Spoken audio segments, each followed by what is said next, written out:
Alright guys, back again today. Hope you're all doing well and enjoying your day so far. Another big set of roster rumours arriving last night. We now have a good idea what the entire Las Vegas Legion team is going to look like, and also who the frontrunner is for the 4th position on the Carolina Royal Ravens. TJHaLy, not seemingly in the plans of either of these teams at the moment, gives his perspective on the matter and heavily implies that he's not a particularly big fan of the roster building from these rosters, without him of course. Very much intrigued your thoughts in the comments below. Hit the like button if you enjoy. Subscribe if you're new as always. I would greatly appreciate it. Plenty to dive into. First of all, we've got some challenger stuff. Parasite's looking to get going again. We know that many players are very keen this year to play in challengers at the start of the year. Whether that's intended for a return to competition, that's another matter entirely. But Parasite always dabbles in the early challenger tournaments and stuff like this because usually will go on to coach maybe some of those players at some point in the season, or like he did in Cold War, actually make a return to the CDL briefly. He had that cameo appearance really on the London Royal Ravens it was at the time, but he wasn't really allowed to build or do anything with that roster as a role player. It was probably better than his performances at the time suggested, but as he says, I have like 30k points, I'm going to grind hard, and anyone want a team in challenges? And we also see him try to get on a team, and it seems like he's kind of looking to commit, right? Because if he was just doing, okay, let's look at Methods. Methods is not planning to compete again. He wants to play challenges for the content, and because it will be good fun. He's going to play with bows and ideally with Nature and Scump. That's been the talking point of that OpTic Challengers team that they might try and form. Scump's still somewhat undecided, but I think there's a chance that we see that at least in part. Probably what happens is that Scump agrees to play. They play like a couple of tournaments and then, they lose to someone that Scump doesn't want to lose to. And Scump says, all right, I've had enough of this. Like, I'm not tarnishing my reputation if there's literally any chance of that happening at all, but there really isn't. But I get it from Scump's point of view. But anyway, that's like the content challenges piece, which is going to be a lot of fun when the game launches. But of course, some players are taking it legit, right? They're trying to get back in the Pro League. And as Prolute says, his team of Spart, TJHaLy and Prolute, players that have been in the league over just the last season or so, really. Okay, Spart was around mainly in the Vanguard year, struggled to get back in this season. TJ and Prolute were both on that Vegas team most recently. Of course, both had stints in OpTic. Obviously, TJ's case back in 2019, right during Black Ops 4, and Prolute more recently during the OpTic Texas days in Vanguard when iLLeY had the thumb injury, as Prolute says, coming for all of you, looking for a main AR to lock in with. And Parasite says, look, beginning of MW19, we were everything, get me invited, I want to join the team. So it kind of implies that Parasite might be taking this potential challenger's return slightly more seriously. Of course, Doug is also giving them the vouch here in the replies. No E-United anymore in the league. I did think this is kind of funny from Priestahh. I don't know what these tweets were, or like these pictures were, or even why they decided to come up with this idea, but yeah, pretty legendary early Black Ops 4 E-United roster before Simp came in, when JCat was still here, and yeah, let's just move on swiftly from this, I think. Let's talk about the rosters. Las Vegas Legion, they were planning to get Mac. That was their target. He was the guy they wanted, and I think that made a lot of sense. Unfortunately, Mac, as we saw the other day, due to personal situations, Mac's deciding to step away from the league for the start of the year. Hopefully he can come back at some point soon, hopefully when everything is resolved, but nonetheless, Mac decided to kind of part ways with Vegas and say, right, I'm not going to come in and compete at the start of the season. So this left Vegas in an interesting spot where I did wonder, would they decide, like, would the team blow up, or would they just get a replacement for Mac, or would, Standy or somebody else think, you know what, all right,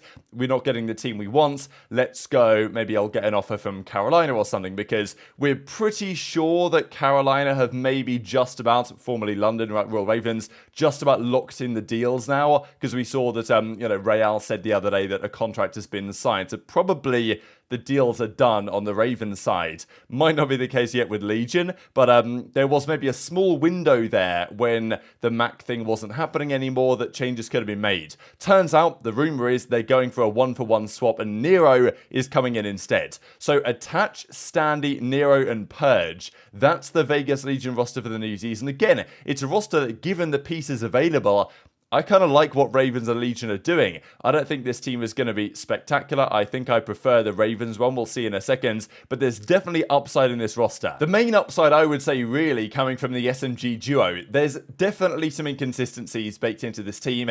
And in a way, it's tough for Attach, right? Given the way that his career's gone, that he's now, you know, forced into playing for Legion. But then again, it was the same for Clay last year. Now Clay's got what is, I would say, looking like a better opportunity right now on Ravens with the roster building they are presently doing. But yeah, attached to Legion, you got to wonder, right? Because Attach said, I want to say a year and a bit ago now, he said that, well, maybe I've got 2, maybe 3 more years in me competing. I think there's a chance this is Attach's last year. I know there's a lot of talk about Claystar, but, you know, I wouldn't say it's guaranteed that Attach stays around for too much longer either. And because we know the history of players playing for Legion, it's kind of tricky to get another spot in the league after you know, your stint with Vegas or Paris, as it was back in the day, is over. So hopefully, look, obviously I don't want players to retire, but I'm just saying that, you know, a lot of the time, players end up in challenges or calling it a day after competing for this specific team. So hopefully it works out for the positive. Now, Purge was a great player that won the World Championship in Challengers most recently. That Omit team with GodRx and Yeez and, of course, Gwinn, and we'll discuss Gwinn here in a second. So Purge will probably play the flex here. Attach on the main, Purge on the flex. Definitely a player with potential. Not a player that I don't think, you know, people aren't expecting him to come in as Rookie of the Year or anything, but still, he's definitely an interesting candidate. Now, Standy has a lot of upside, and this is the thing with both Standy and Nero. This team they're forming here is when they play well, when they're on form, they can have upset potential, right? And this is what I think you want, really, if you're a team in the lower half of the league. You want some upset potential. You want the chance to, you know, get the coin flip in your favor. Let's say this team, sometimes Nero and Standy are just going to drop 1.7s and they're going to be unkillable. And when that happens, you can make a seriously deep run. Most of the time, this team is probably going to be placing not particularly well, but there will be occasions where they can make serious runs, and that's maybe where they pick up enough CDL points to potentially qualify for champs, which I guess is going to be the goal for Legion after just falling short last year. So I really like what they've done there. Given the options on the market, like, okay, the Attach thing, I think that makes sense. The Purge thing, I think there's other options, but I get it. Nero and Standy has got to be some of the best SMGs you can find on the market at the moment. I mean, Standy was, especially online, Standy is really good and has more upside than downside. Okay, decision making in a way similar to Hook in a way is always maybe a bit of a concern for Standy, and let's be honest, Scrappy was not particularly kind to Standy's performances most recently. But Nero was a player that so obviously needed to be picked up, and okay, they were initially going to go for Mac instead of Nero. Ravens have actually, I guess, passed on Nero, and you know, given the Mac situation, Nero's now got the chance to go here to this Vegas team. Obviously, LA Gorillas is also an option, but yeah, we'll talk about that in a little bit more detail in a second. These were Nero's numbers last season, by the way. The impact when he's on form is crazy. Like, there's no doubt about it. When Nero's going off, it's so tough to stop this guy. And that's why Boston last year with Nero and Vivid, like, again, that was an inconsistent SMG duo with a high upside. And when it worked, it really worked. And to be fair, Nero's numbers were really good. I mean, look at kills per 10, damage per 10 in most of the game modes. Very impressive, and control was especially good. So yeah, I think Nero makes a lot of sense, and yes, there's going to be some inconsistency there. There is going to be some questions when this team gets to LAN, but online, there could be a real force to be reckoned with, and with lots of upset potential. Now, the other side of the story is why, you could argue, would Carolina not get Nero? You know, Nero's now going to Vegas. What are the other options? And it seems like Gwinn is now the front runner. So TJHaLy said that it could be Fame, could be Gwinn, and to be fair, I'd got Real, Fame, they've all appeared recently on that Rocker Academy roster, with Brian Saint kind of, you know, at least being aware and kind of managing what was going on over there. He's now GM, head coach for Ravens, so it makes sense he's going to bring some of his guys with him. But do you want the entire Rocker Academy team plus Clay? Not necessarily. I think Gwynn's going to be a really solid pickup here. He's a player that many people were saying, look, he should have got a chance last year on Surge. It never happened. He then went on to win the Challengers World Championship with GodRx. And let's be honest, you look at the Challenger scene last year, the best players in Challengers, this team might basically be 3 of them, really. I mean, Real was definitely up there. GodRx was almost right at the top of the list, if not the top of the list. And Gwinn was right there with him, right? So in terms of getting the best options and challenges, I think this team has done a great job. And Gwinn would have been, I think, my preference here. apart from maybe Nero, that could have worked, but I think Gwinn might be, could give you a bit more slaying. It probably not going to be kind of as crazy aggressive as Nero can be, and that I think is going to work for the Vegas team when it works, but they've got Standy alongside him. It's a different SMG duo here with Real. So I really like what these teams are building, to be honest, and this is where we find themselves as rumoured rosters, as Viper Gaming puts together. This is the rumoured Ravens, this is the rumoured Legion, and yeah, as I say, like, given what was left on the market, I think both of these teams have done pretty well, and I would definitely look at some of the teams above them and think, all right, there's lots of upset potential. Now, I'm still kind of mind-blown that some of these players aren't signed, and you can look at the likes of Beans, or even Donny Temp, and Kremp, and Brack, and Asim, and players like this as potential targets for the Los Angeles Grillers when they build a roster, because, yeah, as I said before, everyone is gone. There are no players anymore, no GM really, like they got rid of Ricky, no coach, and apparently no social media manager either, so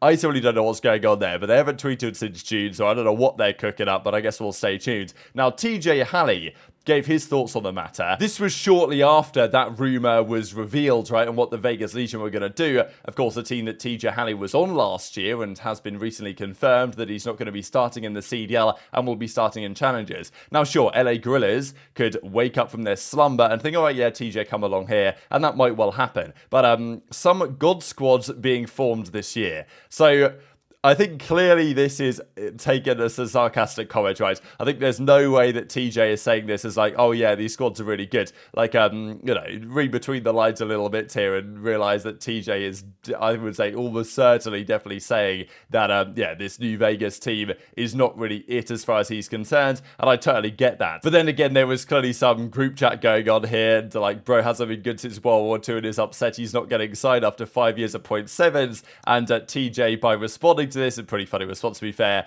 definitely kind of confirms that that is pretty much what he was getting at with his initial assessment. So I guess we'll see, right? It's not like this Vegas team is setting the world on fire, neither is the Ravens team necessarily, but, I think just given what was remaining, I mean, let's be honest here, probably the top 15 players in the world are on, like, the top 4 teams, pretty much, right? Like, all of the best players are stacked on the theoretical 4 best rosters, really, with maybe 1 or 2 exceptions. But, for what's left, I think these teams have done a good job, and do I blame these teams? Okay, I think TJ is a solid option, but at the same time, there's other good players as well that maybe are also equally, if not more, deserving of opportunities. So yeah, it's going to be interesting to see what happens next for TJ. Of course, these were his full season numbers last year on the Las Vegas Legion. Not always easy to have good numbers on Vegas Legion because, yeah, they're not necessarily going to get the great results, but we'll see. There's still one team to confirm, and who's left for Los Angeles Grillers at this point, right? Like, I'm still mind-blown. This is a UK Challengers team. Obviously, Nasty would be such a good pickup, but I don't know if they've got their brain switched on Gorillas. They could get Assault back as well. That's a possibility. Brack, I thought, was pretty good for Florida, but, if there was one player in the league that kind of fall into the playing for kills category, I think Brack was definitely up there. Asim as well. They could get him back, Los Angeles Grillers. Kremp has been playing lots of 8s lately, and again, if Nero's getting picked up, you'd think Kremp shouldn't be all that far behind. So that's pretty much where we're going to leave it for today. Very much enjoyed to hear your thoughts on all this stuff in the comment section below. Hit the like button if you enjoyed. Subscribe if you're new. Take care, and I'll see you next time.